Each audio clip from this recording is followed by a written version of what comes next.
mais par contre, j'ai toujours dessiné et je me destinais à faire des études d'architecture à l'issue de mon baccalauréat. Et le hasard a voulu que, malgré tout, je pratique un peu la danse vers 15-16 ans dans une maison des jeunes et de la culture, à l'époque on disait ça, et où on faisait des spectacles avec des lampes de poche et des foulards, et, sur Carmina Burana. Et en fait, le hasard m'a amené à finalement prendre des cours dans un conservatoire et de rentrer, on va dire, dans les années. Ça se situe dans les années fin 70, hein, ce que je vous raconte. Et donc de pratiquer la danse de façon plus académique en prenant des cours de danse classique dans un conservatoire. Mais je continue mes études d'architecture. Et un peu par accident, finalement, je finis par débouler dans une école qui était assez expérimentale pour l'époque, qui s'appelait Moudra, qui était l'école qu'avait créée Béjart à Bruxelles, qui n'était pas du tout une académie, qui était une espèce d'école de spectacle, où on faisait à la fois de la danse classique, moderne, on disait à l'époque, on ne disait pas contemporaine, mais aussi du théâtre, du chant, on disait recherche, voilà, en fait. Donc un foisonnement sur un territoire en plein bouleversement, Bruxelles, puisque, puisque vous avez certainement déjà entendu parler de chorégraphes comme Maggie Marin, comme Bernard de Monté, Catherine Diverès, Anna-Teresa de Kerschmecker. Ben, tous ces gens-là ont traversé la même école, en fait, qui n'avait pas pour vocation d'être une école, mais un lieu de pratique où on formait d'abord des danseurs. Euh, à aucun moment donné, Béjart avait imaginé qu'il y aurait toute une flopée de chorégraphes, nouveaux chorégraphes qui allaient sortir de cette école. On venait là pour danser. Donc j'arrête mes études d'architecture puisque je suis embarqué dans cette école et c'est comme ça que j'ai commencé à danser. Pourtant, ces études d'architecture m'ont énormément armé et inspiré dans ma démarche de danseur et dans mon apprentissage, déjà, tout simplement, puisque à force de reproduire ou de transcrire en plan ou en perspective les espaces que l'on devait pratiquer ou proposer à de futurs habitants, ça a développé chez moi une certaine conscience de l'espace, de la traversée, qui m'ont servi quand j'ai appris à danser de façon un peu plus professionnelle. C'est-à-dire que ça peut vous paraître bizarre, mais par exemple, pour moi, c'est très clair devant, derrière, côté, diagonale. C'est inné chez moi. Je sais que d'ici à là, il y a à peu près 3,50 m.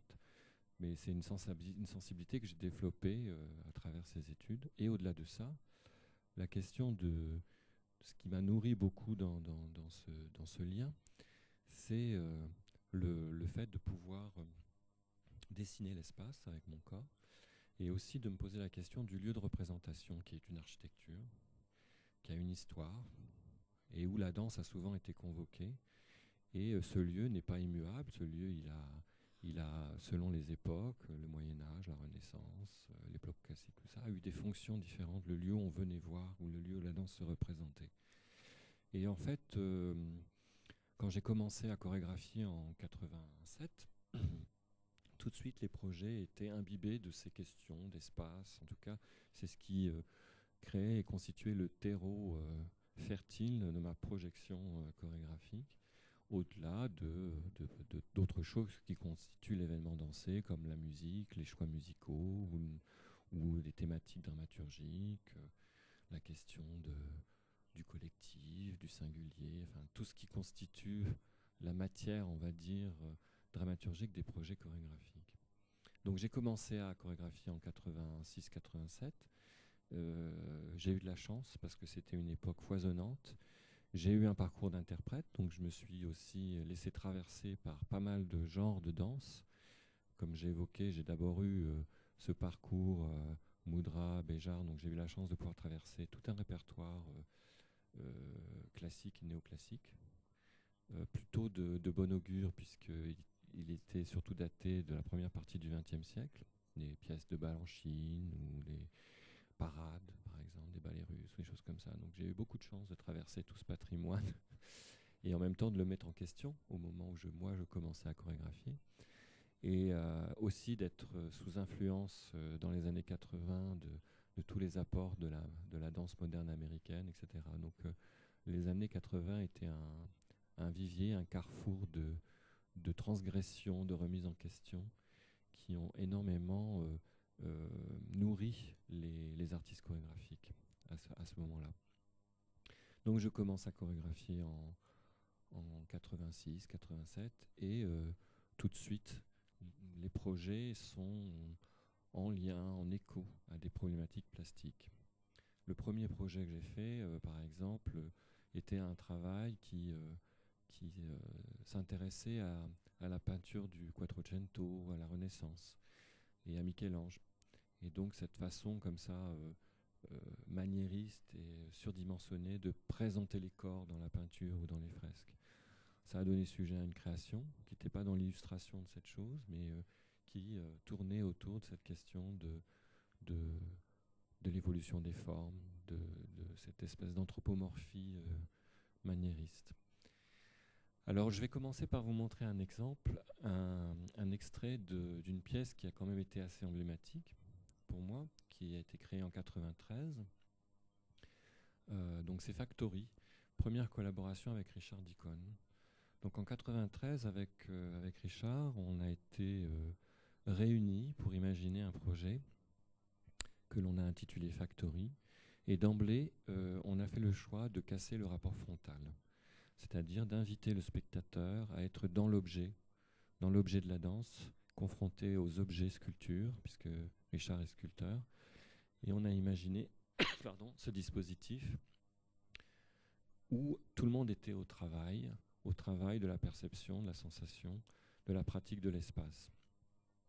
Donc, assez simplement, je vous fais un résumé. 93 aussi, c'était un peu, même si beaucoup d'expériences avaient été menées aux États-Unis sur casser cette frontalité, c'était un peu un manifeste pour nous de proposer un projet qui pouvait s'implanter aussi bien dans un grand plateau qu'une salle des fêtes, une salle des sports. Et la première chose qu'on faisait, c'était d'inviter le public à rentrer, et on lui distribuait ces choses bleues qu'on voit accrochées. On appelle ça des blue forms, qui sont en fait, en réalité, l'empreinte d'une silhouette au sol qui avait été dessinée par le sculpteur Deacon, et qui pouvait se mettre sur le corps de chaque spectateur, visiteur. Et il faisait donc corps à l'objet, puisqu'il avait un vêtement de protection, même si l'endroit n'était pas si dangereux, mais un vêtement de protection. Donc on jouait beaucoup sur cette fiction du lieu du travail, de la fabrication, mais en déplaçant évidemment tous les sujets par métaphore. Donc je vous laisse regarder et ce petit extrait.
J'aurais beaucoup de choses à raconter sur ce projet.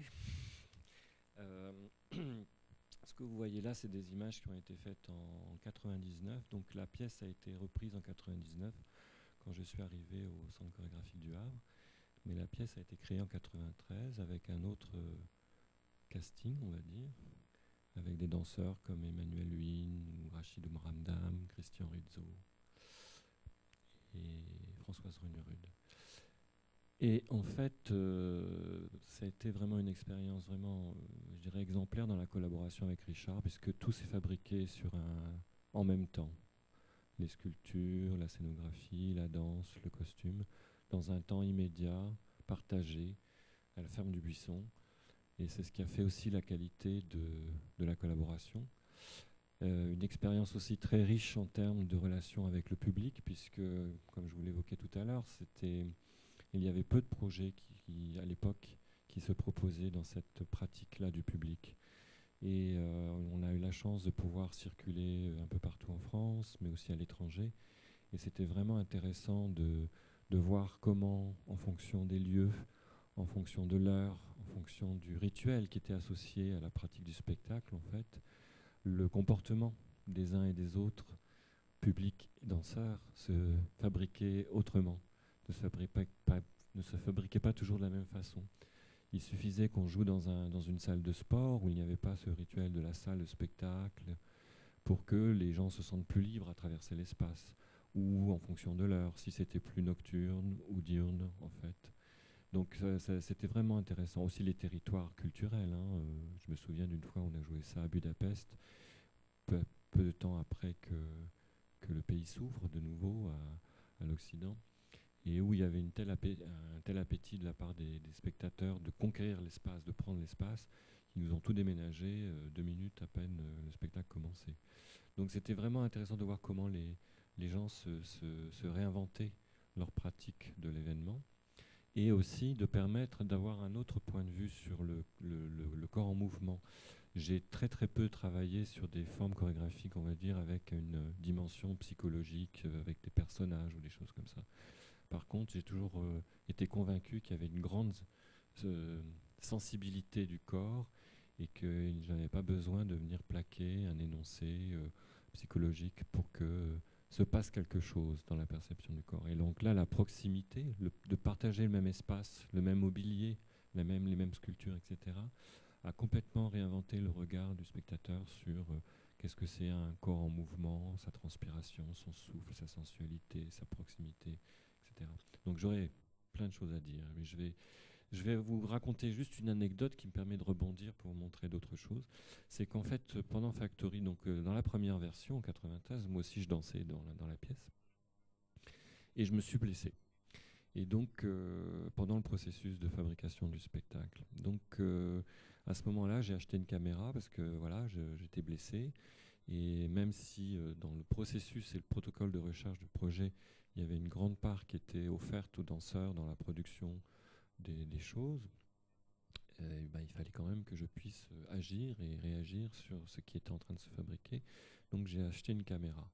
Et en fait, au début, cette caméra m'a servi à filmer les temps de répétition, les expériences, etc. Et puis très rapidement, je me suis rendu compte que j'avais une certaine perception de l'objet à travers l'œil de la caméra et que pour moi, c'était devenu aussi un espace vraiment intéressant pour présenter la danse. Ce qui m'amène maintenant à vous présenter un projet que j'ai fait en 2000, en fait, qui est un diptyque qui s'appelle Permis de construire et avec démolition.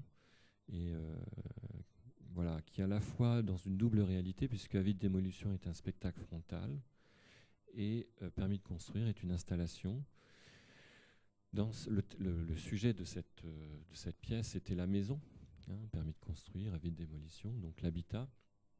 Et en fait, un double projet, puisque l'installation, les danseurs sont présents qu'à l'image, et c'est un dispositif qui est pratiqué par le public, on va dire une échelle de maison, une maquette de maison à échelle 1, et les mêmes outils scénographiques qui fabriquaient cette installation, dans lequel le visiteur déambulait, servaient à la scénographie d'un spectacle, la vie de démolition, qui abordait plus, lui, la perte de la maison. Donc, je vais vous montrer. Donc, si je vous montre ces projets, c'est que dans ce projet-là, d'abord, il y avait cette question de la maison, donc de l'abri, du bâti, de cette dimension architecturale, une dimension plastique très forte dans le traitement de l'image, dans comment on allait fabriquer ces images, comment, voilà. Et c'était aussi une collaboration très intense avec un compositeur qui s'appelle Andrea Cera. Et une collaboration qui s'est inscrite dans un parcours ensuite que j'ai fait avec l'IRCAM sur la question musicale et les nouvelles technologies. Donc voilà pourquoi je vous montre ce projet. Alors je vais essayer d'être efficace. Il m'a dit quoi? Ça a marché. Alors, 2000. Ah oui. Est-ce qu'elle est passée de l'autre côté? Non, pas encore. Voilà. Toujours pas. Excusez-moi, je suis pas très doué avec l'ordinateur. Alors,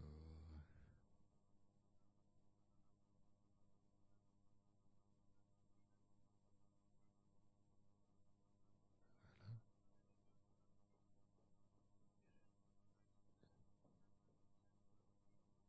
Voilà. Et POMEF. D'abord appuyer sur l'autre. Sur l'autre. Ah ben. Non, c'est pas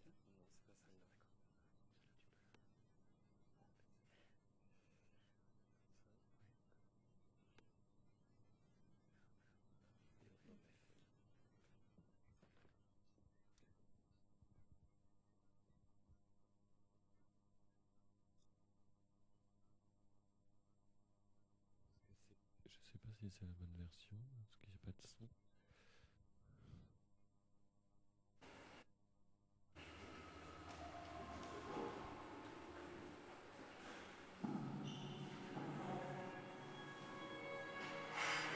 Ah, attends, et je crois que je vous ai pas mis le bon document. Excusez-moi, donc je vais... Excusez-moi, alors...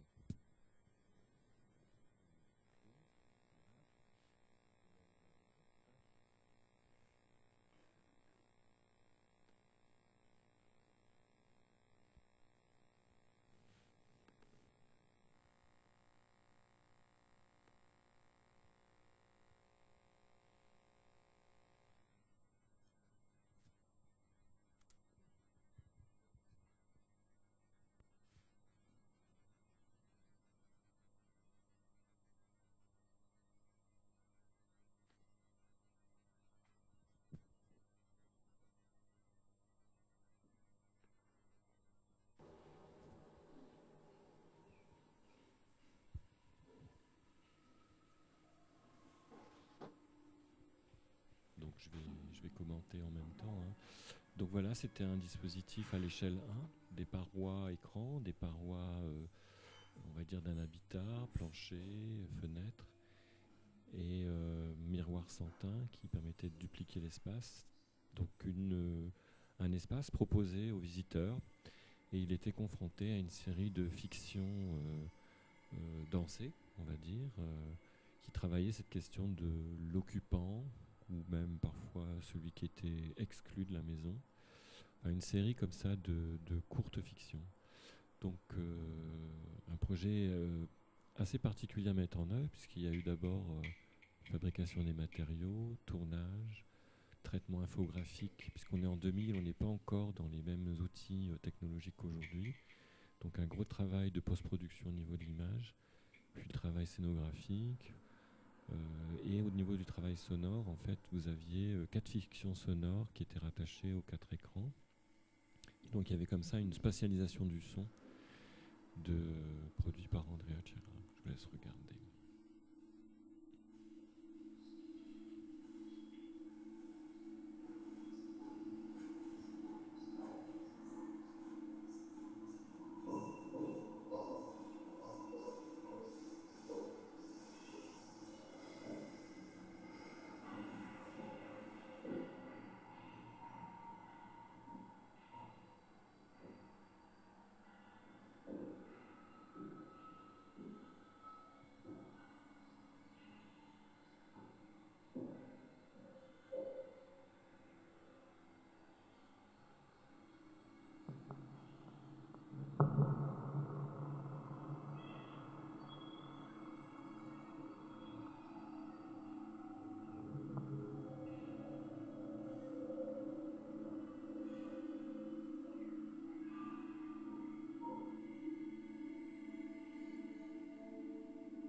fait, ce dispositif était en boucle, on va dire, et le visiteur s'attardait autant de temps qu'il voulait dans l'objet.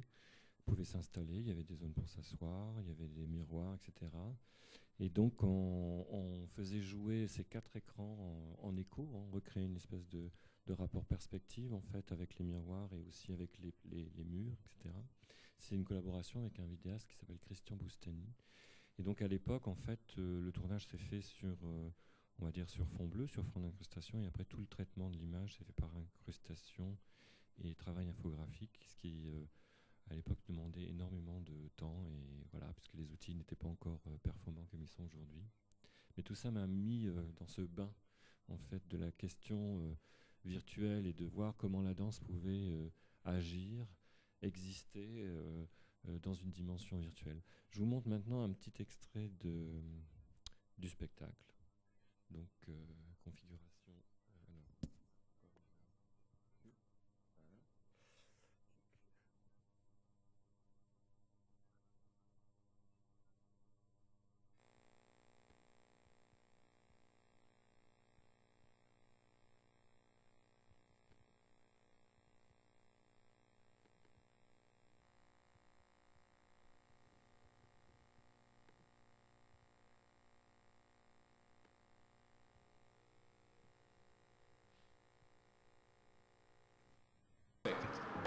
Unique, ideal, modular, well finished. So, well,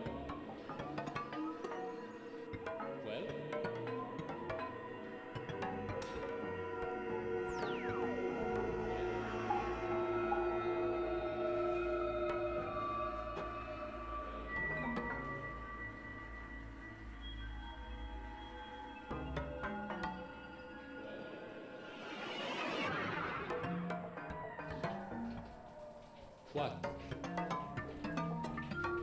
What do you mean? In or out? Which way to choose? Rooms. Bathroom, bedroom, dining room, living room. Right this way. Doors, windows. Don't touch it. Welcome. Please, take your time. Make yourself at home. So well, so calm. Don't touch it. So cozy. Private. Think about it. For sale.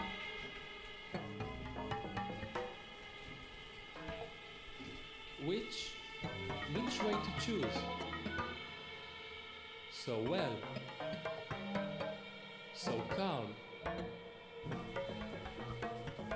Think about it. What are you doing now?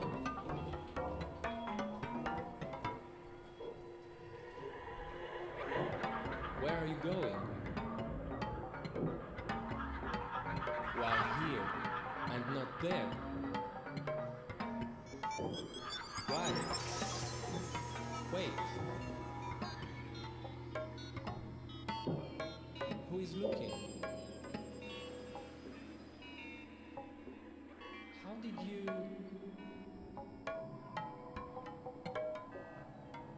Where are you going?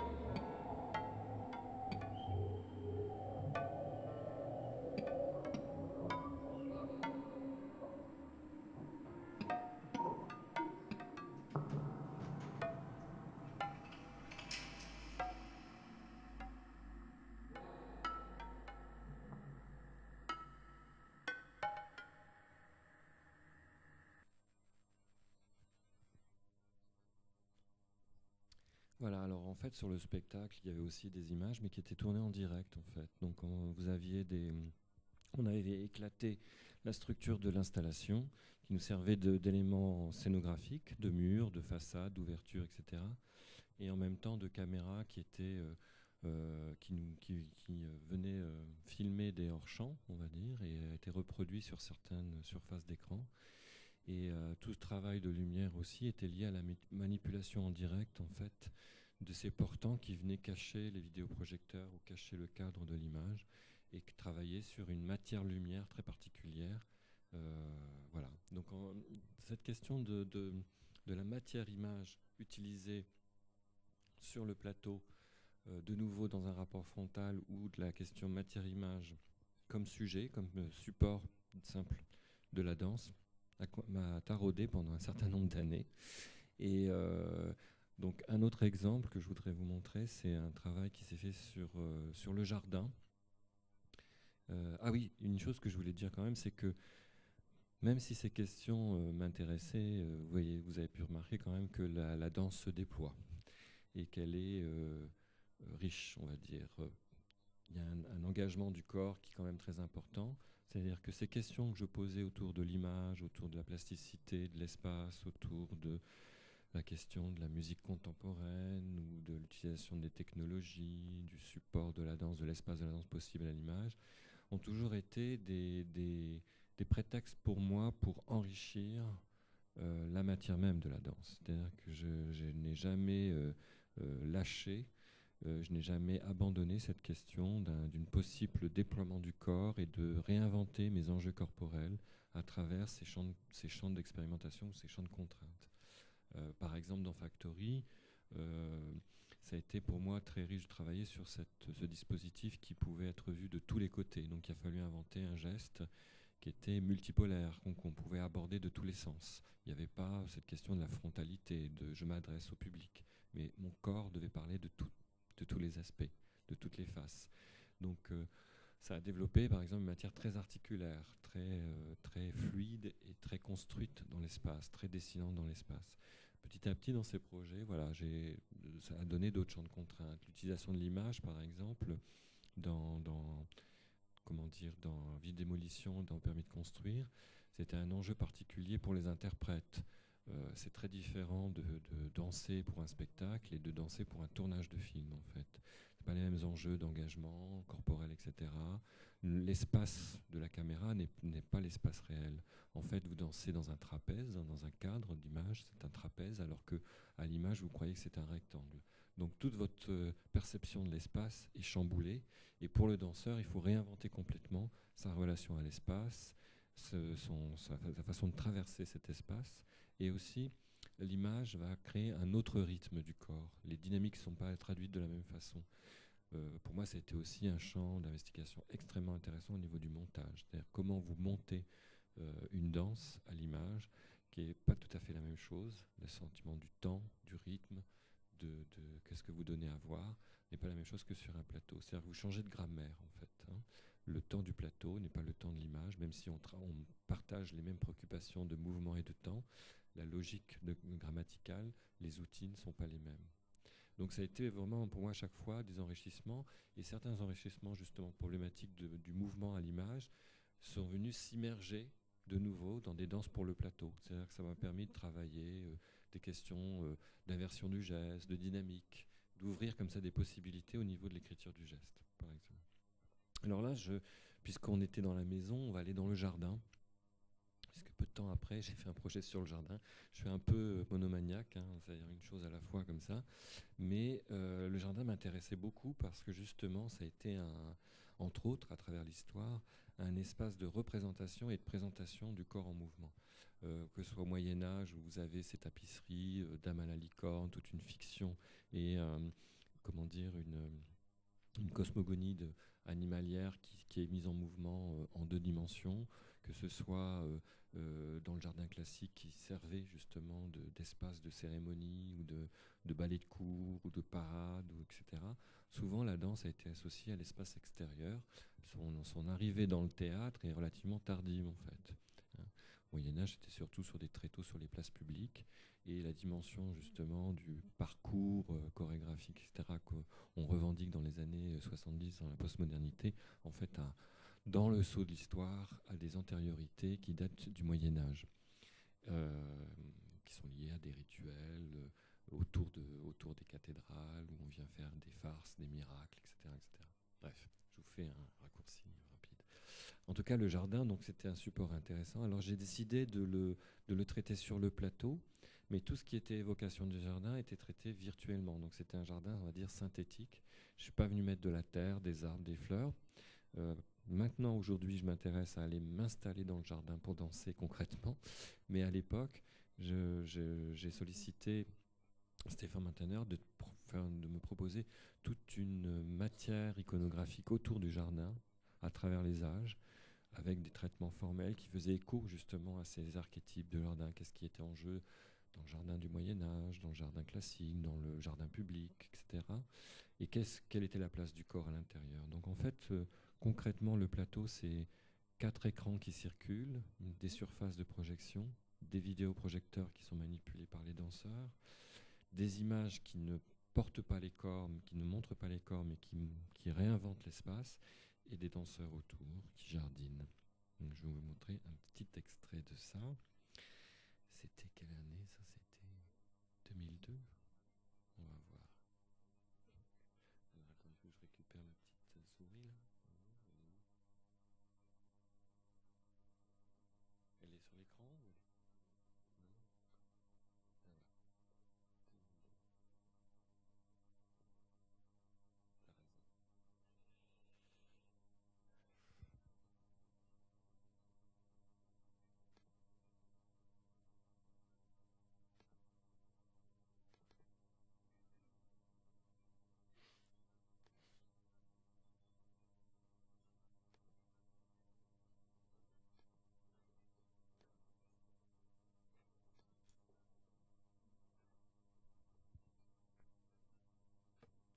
Donc là, c'est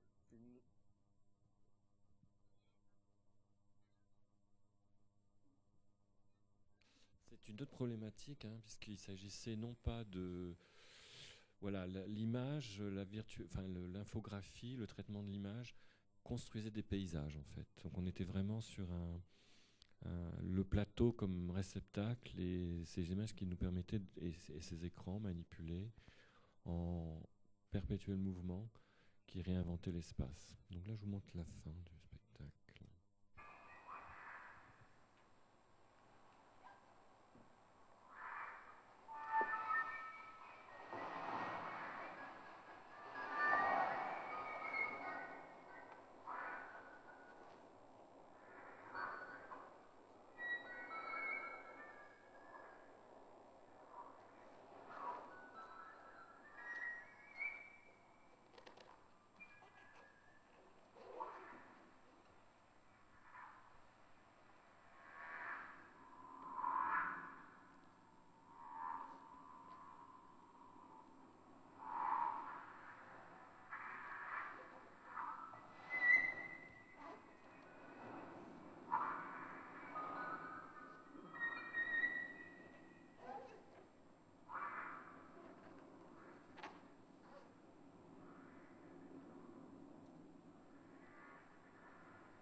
évidemment, tous ces projets n'existeraient pas sans aussi tous ces super danseurs avec qui j'ai pu travailler. Donc voilà. Le jardin, alors en fait, là je vous ai montré des images qui, pour la plupart d'entre elles, ont été, qui sont là, bon là par exemple c'est une captation du spectacle, qui ont été tournées par Vincent Bosque en fait, avec qui donc j'ai commencé vraiment une collaboration image euh, plus poussée, on va dire, sur l'idée de vraiment fabriquer des objets danse-image, qui n'étaient pas forcément associés au spectacle. Alors, je pourrais vous parler comment dire, d'un projet qui s'appelle Rewind, mais j'ai peur que ça nous mène trop loin, donc je vais tout de suite aller sur l'installation pour alterner, sur Solong. T'es d'accord? Alors, Solong, c'est 2006. Alors, Solong est une installation, Solong as Baby, Love and Songs Will Be, plus exactement. C'est le titre d'une installation. Et voilà, il y a un dispositif architecturé que le visiteur investit, dans lequel il s'installe, et il est face à 4 écrans. En fait, c'est une espèce de... C'est entre le gros jukebox ou le scopiton pour les gens qui ont connu les années 60, qui se souviennent ce que c'était qu'un scopiton. C'était en fait une machine à chansons, mais où il étaient associés les premiers clips vidéo. En fait. Donc on mettait une pièce et au lieu de mettre comme un jukebox un disque, un 45 tours, c'était associé au 45 tours, il y avait comme ça un petit écran et des images où on voyait Sheila, l'école est finie, avec ses couettes. Voilà. Et donc voilà, j'ai envie pour ce projet de travailler ce qu'était dans le langage commun ou dans l'appréhension commune la place de la danse à l'image, et souvent on l'associe au clip avec les chanteurs qui chantent et des danseurs autour. Et donc on est parti de cette chose, cet archétype. Évidemment, comme on aime bien compliquer les choses, on s'est efforcé de créer un dispositif comme ça, un peu... comment vous expliquer? C'est assez compliqué, c'est très simple à voir. Je vais vous montrer des images, ça va être plus simple. Alors, c'est 2006. Où est-ce que j'ai mis ma petite... voilà, tac, tac, tac. Et voilà.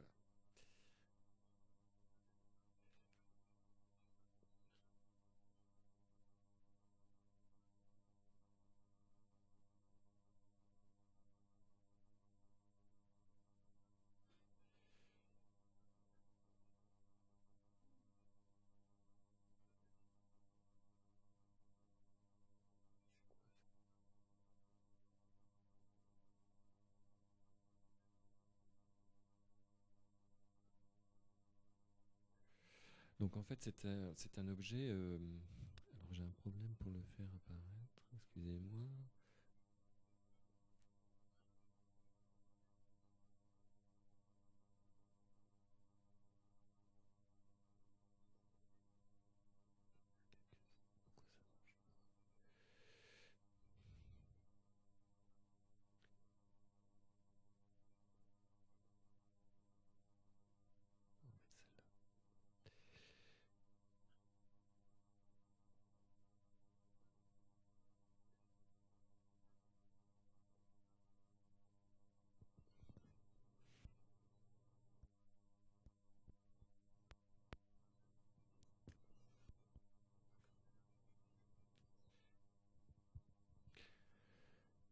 Voilà.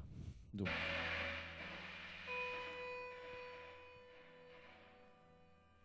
c'est une machine à images et musique dans laquelle on s'installe. Il y a une espèce de grande vague, vous voyez là. On peut s'asseoir et puis on a des casques. Donc quand on regarde l'objet de l'extérieur, c'est un espèce de vaisseau spatial. Et puis on voit ces images et il y a ce son qui baigne. Mais dès qu'on met les casques, en fait, on entend des chansons qui ont été chantées par les 4 interprètes danseurs qui apparaissent à l'écran. Et voilà, en fait, c'est un temps de contemplation où on a à peu près 16 chansons de... Le thème général était la chanson d'amour, mais traité avec deux compositeurs différents, avec deux esthétiques musicales différentes. Donc vous avez des ballades, des choses très rock, des choses très techno, etc. Et à chaque fois, on a inventé une matière dansée pour accompagner ces chansons et un univers visuel associé. Donc c'est un objet complètement autonome qui est assez ludique. Et si on veut tout entendre et tout voir, il faut y rester une petite heure, mais on peut y passer 2 minutes. Voilà, le principe du jukebox. Et ça, a été présenté la première fois dans le cadre d'une biennale d'art contemporain au Havre. Ça a fait son petit chemin un peu partout, comme ça, parfois dans des festivals numériques, parfois dans des festivals de musique nouvelle, parfois dans des festivals de danse, parfois dans des programmations, dans des théâtres, etc.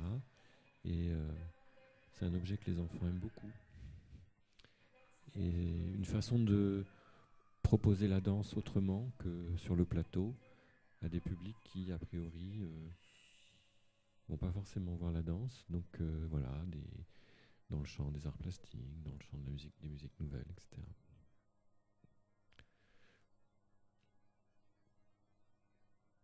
Alors je vais pas m'attarder parce qu'en fait j'aurais bien aimé vous montrer.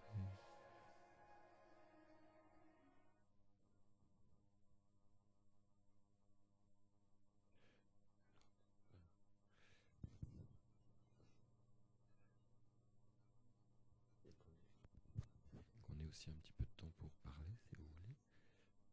Solong, peut-être je vous montre un extrait de film. Je mets Maison sur la colline, peut-être.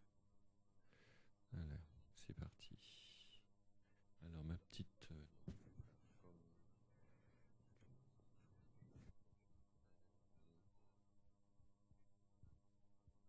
vous la voyez, la petite... Elle est toujours sur l'écran? Elle est sortie? Je l'ai toujours pas. Ah oui, voilà. Aïe, aïe, aïe, aïe. En plus, j'ai pas mis mes lunettes.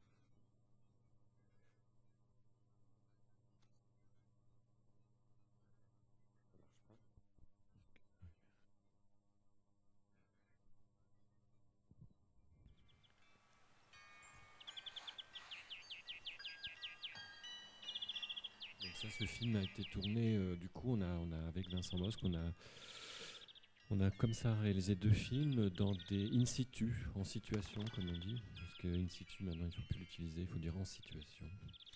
Dans deux architectures, on a eu la chance de pouvoir être accueillis à la Villa Noailles, sur les collines de Yerques, cette maison des Noailles qui avait été des mécènes férus d'artistes surréalistes et dadaïstes. Il existe un film d'ailleurs très intéressant de Man Ray, Les mystères du château de D, qui a été tourné à l'époque quand les Noailles habitaient toujours cette maison. Cette maison a été après abandonnée, les revers de l'histoire, et maintenant est un centre d'art qui fait une programmation très axée autour du design, de la mode, de la photographie. Et donc on a pu être en résidence là-bas, et dans une période où la maison était vide, où il n'y avait pas d'expo. Et voilà, on s'est amusé à faire cette fiction en jonglant entre justement les signes que j'avais pu récupérer, historiques, ou les images comme ça de cette maison à l'époque de 1930. Et puis comment nous, on revivait cette maison qui maintenant est complètement vide, n'est plus habitée, et fait plus penser à un sanatorium ou à un hôpital qu'à une maison habitée. Voilà, donc ça a donné lieu à cette fiction. Je vous laisse regarder.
Eh bien, écoutez, si vous voulez qu'on discute, je suis complètement disponible. Je vous ai fait un petit survol rapide avec quelques exemples qui me semblaient assez emblématiques, mais voilà, si vous avez des questions, si vous voulez qu'on parle plus précisément d'un objet, je suis à votre disposition.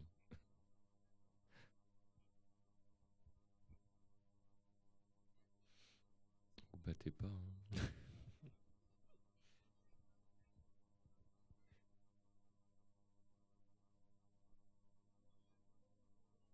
Peut-être on peut passer le micro si vous voulez.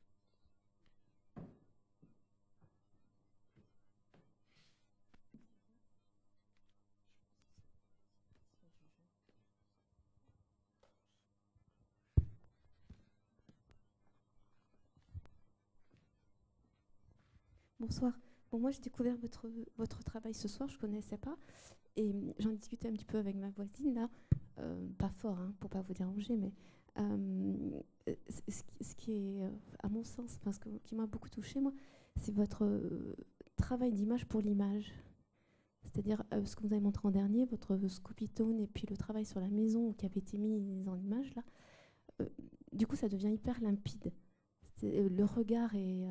alors, soit sur la dernière partie, là, il est vraiment concentré, presque dirigé, et il est moins libre que sur les deux autres parties. Et il y avait comme une progression. Enfin, moi, j'ai senti une progression comme ça. Et du coup, quand vous avez montré votre travail en direct, enfin, sur le plateau, qui n'était que filmé, que des prises, je perdais ça. Et je m'aperçois que je cherchais autre chose, quoi. Alors, je suis un peu intriguée parce que je ne sais pas ce que ça va donner demain soir sur le plateau, parce que je n'aurai pas de caméra, il n'y aura pas de traduction, mais du coup, alors ce que je trouve quand même, comment dire, particulier et qui est nouveau pour moi, c'est ce travail vraiment d'image comme ça.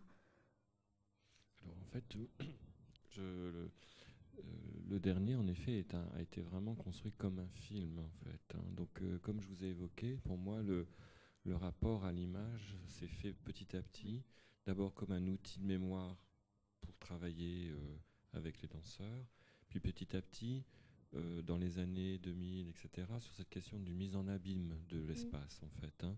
Donc, de venir comme ça, être dans presque une pratique un peu baroque, de créer des multiplans, des effets d'abîme, des effets de miroir, des effets, voilà. Et qui, à mon sens, constituait sur le plateau à la fois un espace de perdition, mais un espace de révélation. Comme pour moi, enfin, ce qu'évoque la notion baroque, comme ça, de pli et de repli. Voilà, comme la notion du labyrinthe aussi, qui fait partie de cette même historicité. Donc pour moi, l'image est arrivée sur le plateau progressivement, comme un élément en plus, on va dire, de la pratique des corps dans l'espace, et me permettait comme ça de jouer en plus, parce qu'on était en plein dans cette polémique dans ces années-là, sur cette cohabitation de l'espace réel, de la virtualité, comment tout ça allait se négocier, comment le dialogue allait naître ou pas naître. Et puis à l'usage de projets qui faisaient cohabiter l'image et la danse en réel, assez rapidement, j'ai eu envie de dissocier. C'est-à-dire qu'en fait, les derniers projets que je fais, que j'ai réalisés, il y a peu d'images, en fait, ou quasiment plus d'images sur le plateau.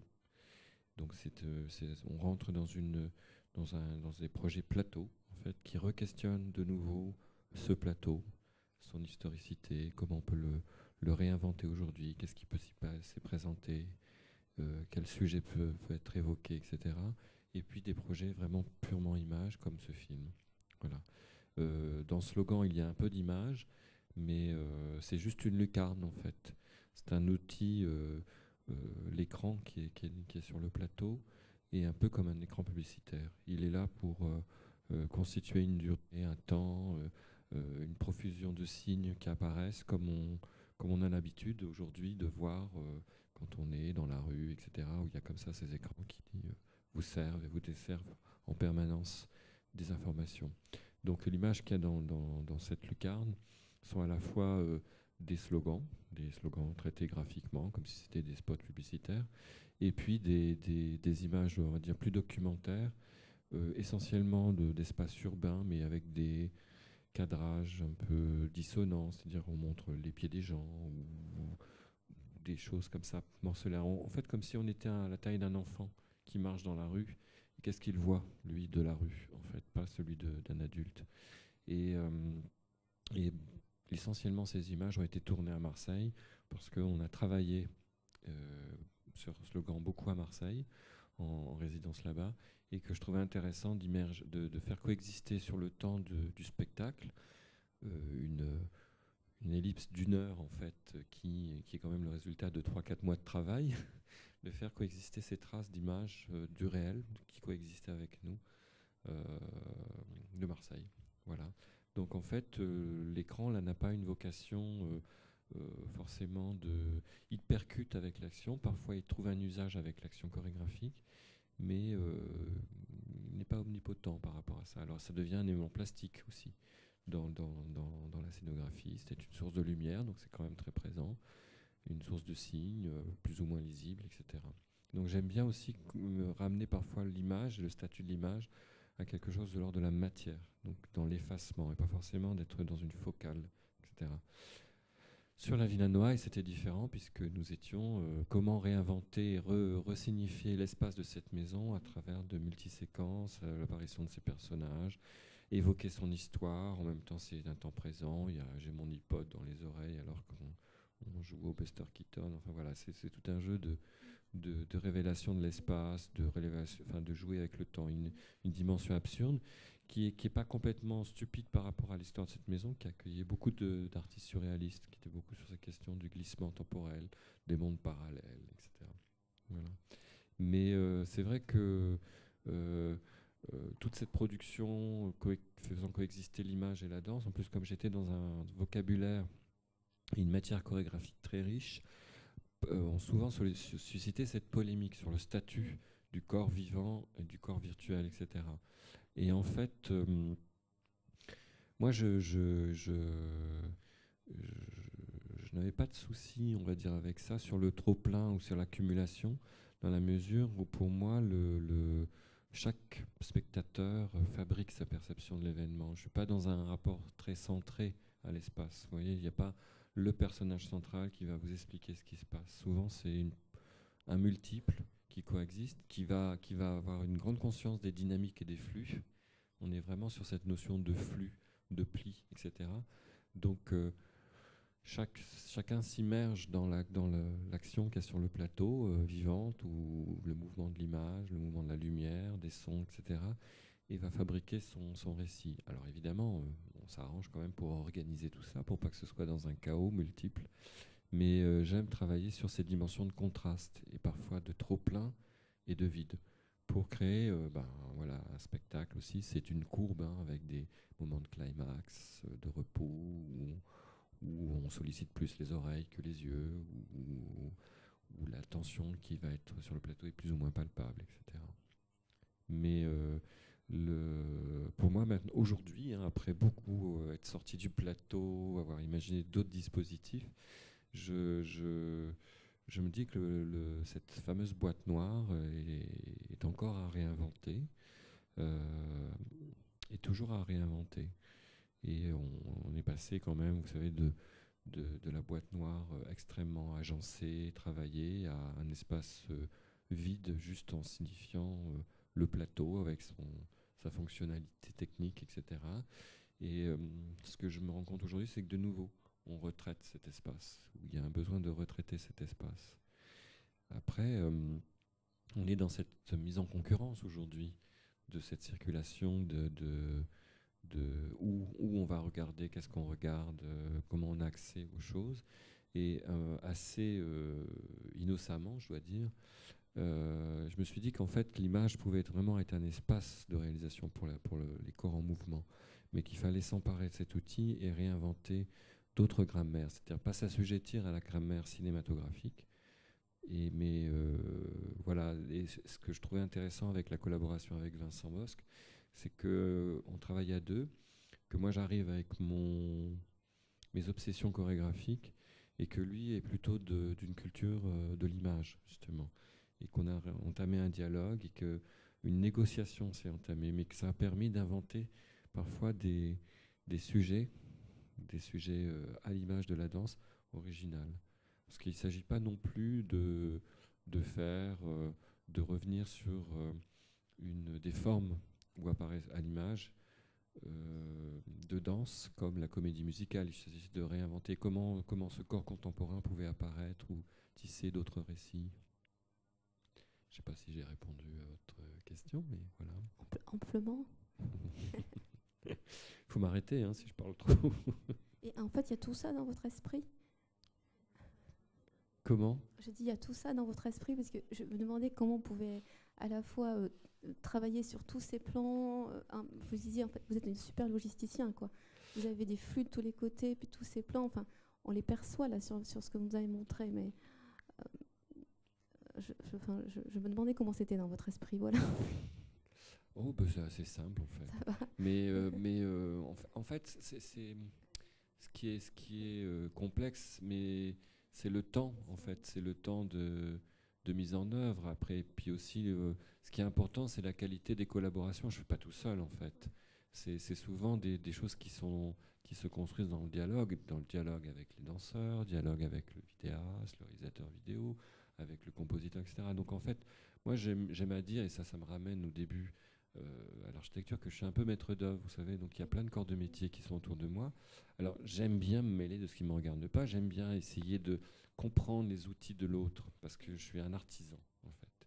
Et je pense que si j'arrive à appréhender tous ces plans, c'est parce que j'ai une perception très artisanale des choses, en fait, très concrète. Et la danse m'a beaucoup aidé pour ça. Et donc, la réflexion se fait en même temps, mais à travers mon geste. C'est pour ça que je suis danseur, c'est que pour moi, la pensée s'articule dans la mise en geste, en fait. Donc, j'ai besoin de comprendre les outils des autres, de les manipuler, même si là, je galère avec ma petite souris, que je comprends pas pourquoi elle passe de là à là, mais bon, voilà, mais ça va me prendre une soirée, mais je vais comprendre, quoi.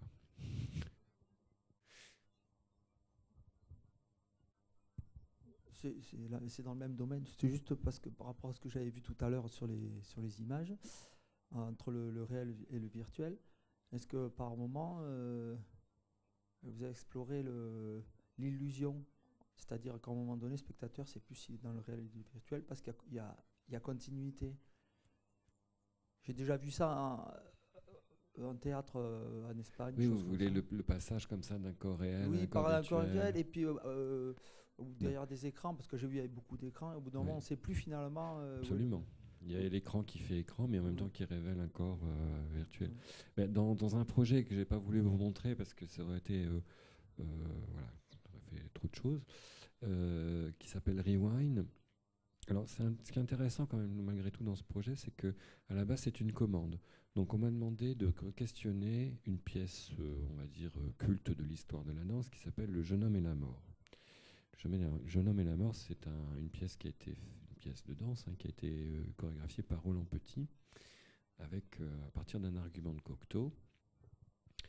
Et on va dire que dans le lexique histoire de la danse, on dit c'est la première pièce existentialiste, la première pièce chorégraphique existentialiste. En gros, ça traite d'un suicide. C'est un suicide qui est mis en scène. Donc on m'a demandé à plusieurs artistes d'ailleurs ont été sollicités pour travailler sur cette thématique. Et donc moi j'ai fait un projet qui s'appelle Rewind et qui a en particulier beaucoup travaillé sur cette question de plusieurs plans, un plan virtuel, un plan réel, un plan virtuel, un plan fictionnel on va dire. Donc vous aviez un tulle, un espace de jeu, un plan d'écran et les deux protagonistes, c'est la seule chose que j'ai gardée du Jeune homme et la mort, c'est qu'il y a un personnage masculin et un personnage féminin. A priori, le personnage féminin jouant le rôle de la mort et le suicidé étant l'homme. Donc on a gardé cette morphologie, mais après on a travaillé de façon beaucoup plus à la façon de Lynch, on va dire, sur un récit de rembobinage, de mise en scène multiple de suicides et d'une incompréhension de ce geste, en fait. Donc, tout se joue dans cette combinatoire entre ces trois plans, où parfois la situation apparaît dans un espace transparent, évanescent, qui est un tulle, en fait. Un tulle, c'est en fait une surface d'écran, mais si on met de la lumière derrière, on peut voir à travers. Et puis l'espace au milieu, qui était l'espace de jeu réel, et un espace d'écran où on retrouve les protagonistes, mais dans des situations filmées, dans un appartement, etc., etc.